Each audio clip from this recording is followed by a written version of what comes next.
On September 2, 1945, Japanese leaders signed the surrender papers. The Second World War ended there. But the signatures opened another question. Who would answer for the war? Hiroshima and Nagasaki had suffered atomic bombings. Other cities lay in rubble after air raids. Millions were dead.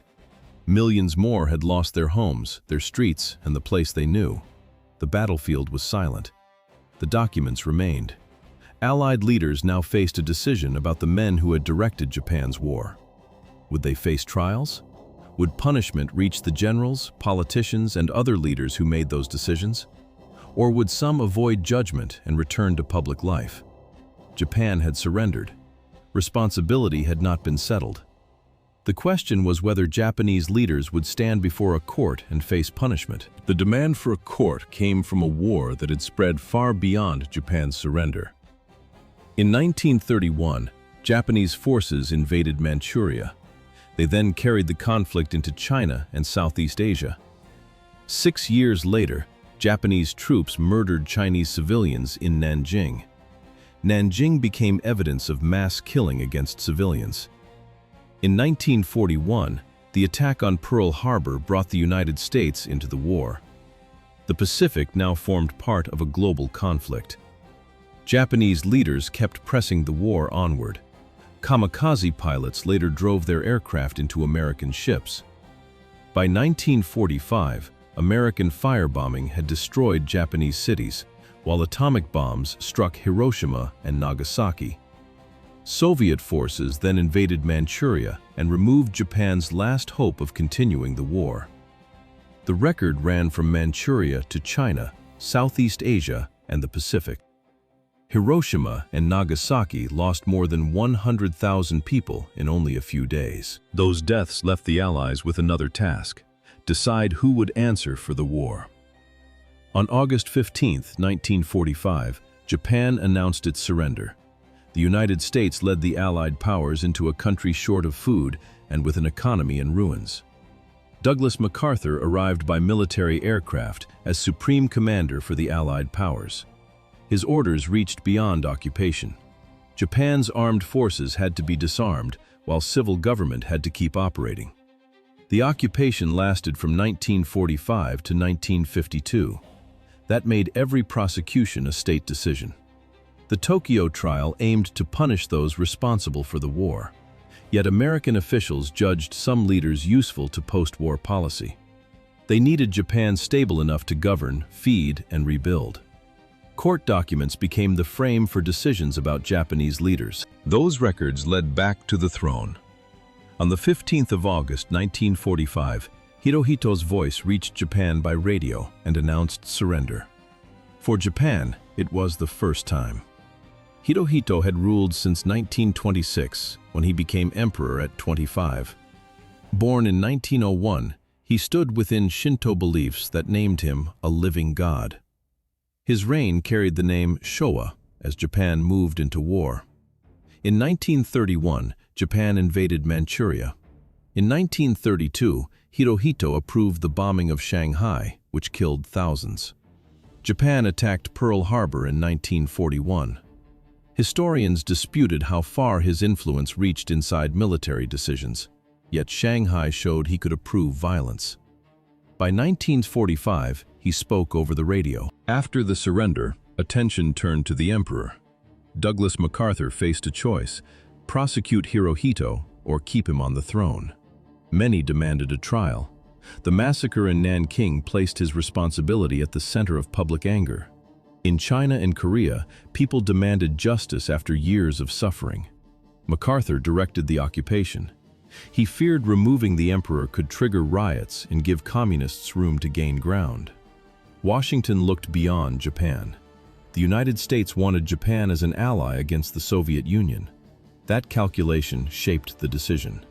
Hirohito kept the throne, but the occupation required a different public image, with the emperor no longer presented as a living god. The choice brought arguments from those who wanted a war crimes trial. In 1946, Hirohito returned to radio and said he was not a god, he was a man. The throne remained, but its sacred claim was gone. With divinity stripped away, The Constitution of 1947 narrowed Hirohito's role to a symbolic monarch. The throne survived, his political power did not. He replaced imperial robes with suits and ties. He visited bombed cities, including Hiroshima in 1946. Survivors of the bombing bowed as he passed. The gesture did not erase their pain. It left the image of an emperor honored by people tied to the war's suffering. Afterward, Hirohito studied fish and plants. He remained on the throne until his death in 1989. Critics still linked him to Nanking and to his failure to act. Hirohito avoided trial. Japan's generals faced a different verdict. While the emperor remained beyond the court, General Hideki Tojo took Japan's premiership in 1941. He had worn a general's uniform. Now his decisions reached across the Pacific. Tojo backed the attack on Pearl Harbor. He argued for war as Japan pushed its rule across Asia. The strike brought the United States into the conflict, while Japanese forces expanded their campaigns and created more enemies. The map then turned to the Philippines. Japanese troops fought there under the government Tojo led. During his tenure, Unit 731 carried out experiments on prisoners, and the Bataan Death March killed thousands of American and Filipino prisoners of war. Each decision widened the war. Each campaign brought Japan closer to defeat. Japan's defeat reached Tokyo. In August 1945, American troops approached Hideki Tojo's home after Japan surrendered. Tojo took out a pistol. He fired into his chest. He meant to end the case there. American medics entered the house and saved him. They treated the wound before American authorities took control. The former prime minister survived. He then went to Sugamo prison in Tokyo. The Tokyo trial opened in 1946. Prosecutors examined Tojo's role in the war Japan had launched across Asia and the Pacific. They charged him as a Class A war criminal. The court heard evidence about decisions made under his government.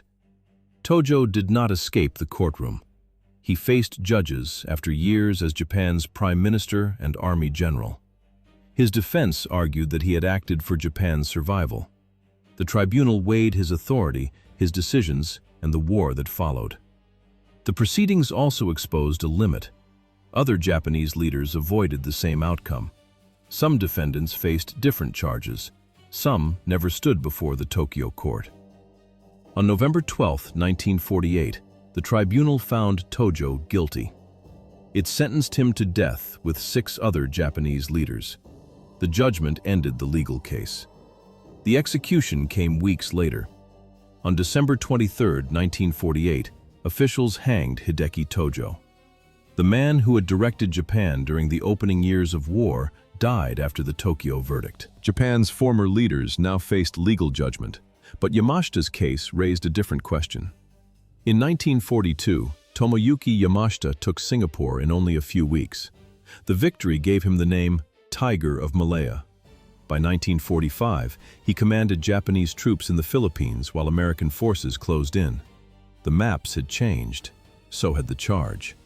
Japanese soldiers killed civilians in Manila, and thousands died during the Manila massacre.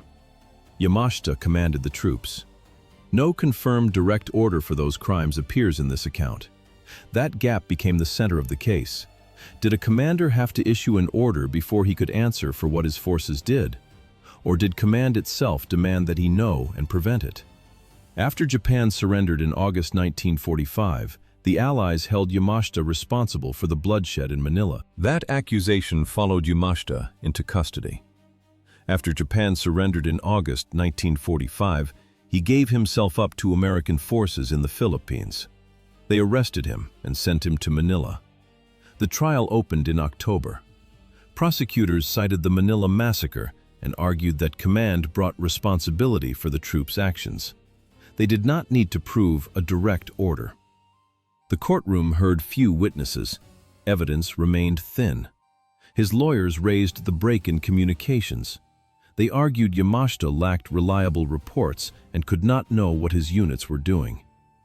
The judges now faced one narrow question. Did command alone make him personally responsible for crimes committed by his soldiers? The judges answered that question on December 7, 1945. They found Tomoyuki Yamashita guilty and sentenced him to death. At the trial's end, he said he had done all he could for Japan. The death sentence remained in place. The prison corridor stayed quiet. Then the guards arrived. On February 23, 1946, they hanged Yamashita in a quiet prison. Behind Sugamo's locked doors, Nobusuke Kishi waited for a court of his own. He was no general, but his decisions had supplied Japan's war. During the 1930s, Kishi served as a senior economic official in occupied Manchuria. He directed resources from occupied territory toward Japan's continued fighting. He also approved forced labor policies for Chinese and Korean workers. Thousands were sent into harsh conditions. After Japan surrendered in 1945, the Allies arrested Kishi. They held him in Sugamo as a suspected Class A war criminal. The cell lock closed. He waited for a trial that could end in a death sentence. That prospect ended when American officials released Nobusuke Kishi without filing charges. By 1948, the Cold War had sharpened across Asia. The United States feared communist influence spreading through the region. Kishi was a committed anti-communist. That changed his value. American agents saw a former Sugamo prisoner who could help keep Japan on the American side. No indict followed. The prison door opened, and the legal case vanished before it reached a courtroom. Kishi returned to politics with that absence of charges behind him. He rebuilt alliances, moved through party ranks, and placed himself near the center of Japan's government. His past in occupied Manchuria remained. So did the policies that had sent Chinese and Korean workers into forced labor. A photograph showed Kishi shaking hands with world leaders. The former suspect now stood in formal rooms, not behind a Sugamo cell door. In China and Korea, his return caused anger. They remembered Japan's occupation and saw the same official advancing again. Washington had made its choice. Anti-communism now mattered more than bringing Kishi to trial. In 1957, former Sugamo prisoner Nobusuke Kishi became Prime Minister of Japan. While Kishi was returning to politics, Yoshio Kodama had taken another route through wartime Japan. This ultra-nationalist activist smuggled goods from occupied China, gold and drugs, anything that sold. His deals gave Japanese military leaders cash and resources, tying his private trade to the war effort. Kodama was no general. His cargo still supported commanders.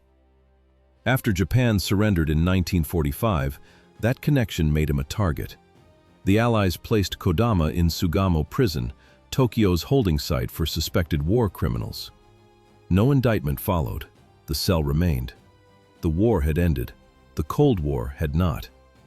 American officials feared communism spreading across Asia, and Kodama's anti-communism made him useful despite his record.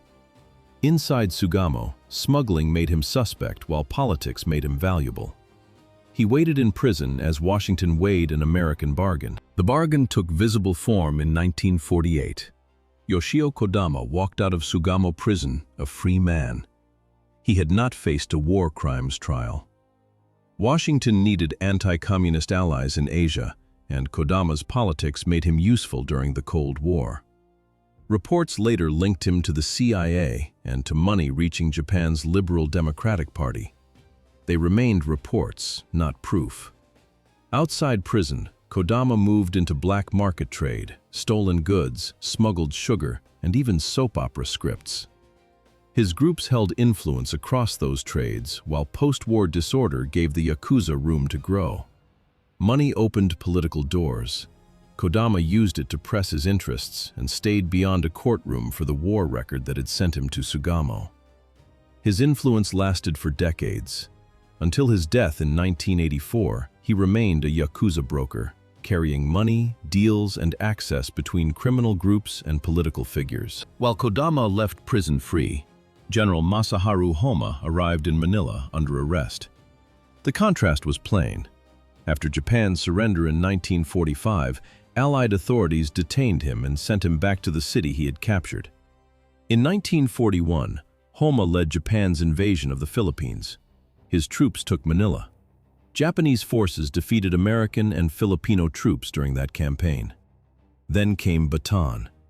Under Homma's command, thousands of prisoners died during the Bataan Death March. Homma denied knowing what had happened along the route. He said he had ordered humane treatment for prisoners. Those orders became central to the case against him. Prosecutors tied the deaths at Bataan to his command. Some of Homma's own officers spoke against him, while evidence about what he knew remained uneven. The campaign that brought him to Manila as a victor returned him there as an accused commander. On paper, Homma pointed to orders demanding humane treatment of prisoners. Those claimed orders became evidence when Homma's case opened in 1946. Bataan survivors described starvation, beatings, and executions under troops he commanded. Their testimony set the charge. Prosecutors held General Masaharu Homma responsible for what those troops had done. The military court found Homma guilty and imposed death. His defense did not alter the verdict. The proceedings moved quickly, carrying survivors' accounts from the courtroom toward a sentence recorded against their commander. The court treated command as responsibility. The death sentence followed. Before the execution, Homma wrote a final letter to his wife. He expressed sorrow over Japan's defeat and pride in his duty as a soldier. It was his final message. On the 3rd of April, 1946, a firings executed Homma in the Philippines. His life ended in a quiet field. Homma's execution closed one case. The occupation then reached much further. After Japan surrendered, the Allies purged more than 200,000 military officers and officials from public office. Generals left their posts, politicians lost their positions, bureaucrats followed. The ban reached men across the state who had held authority during the war. Then the Cold War changed Washington's approach. The United States wanted experienced Japanese administrators as tensions with the Soviet Union grew. Nobusuke Kishi and Yoshio Kodama were released. Both returned to public influence. Kishi became prime minister. Kodama financed political activity through Yakuza cash. The purge had removed former leaders from office. Kishi's return placed one of them at the head of Japan's government. That decision stood beside Hideki Tojo's fate. The Tokyo Tribunal sentenced him to death. From 1946 to 1948, 28 leaders faced the court as Class A war criminals. 7 went to the gallows, including Tojo. Other courts sat in Hong Kong and Singapore. Thousands faced lesser trials. Some received prison terms, others left free, and the judgments did not land evenly. Yasukuni Shrine keeps those verdicts in public view. It honors Japan's war dead, including Tojo and other convicted leaders. Japanese leaders visit. China and Korea protest and condemn those visits. For them, the shrine honors men the tribunal condemned. The Tokyo Tribunal's judgments from 1946 to 1948 remain part of the dispute around Yasukuni. Those arguments did not stop at the courtroom. In 1947, Japan adopted a constitution whose Article 9 banned war. Occupation reforms also backed democracy, expanded women's rights, and accompanied economic growth through the 1950s. The change reached Tokyo's streets. Former officers wore work clothes and labored beside men who had once been enemies. They returned to civilian work. The Constitution barred war. Daily life still carried its consequences. That contrast left the settlement unresolved. Tribunals punished some leaders, while other figures returned to public life. Article 9 set a legal limit on war, but it did not decide who had escaped judgment. Former officers kept working on Tokyo's streets beside their former opponents. That limit left 2 names unresolved: Emperor Hirohito and Nobusuke Kishi. Tojo was executed. Kishi returned to politics. Should Hirohito have faced trial? Was Kishi's return fair? Share your view below, support this film, and turn on notifications.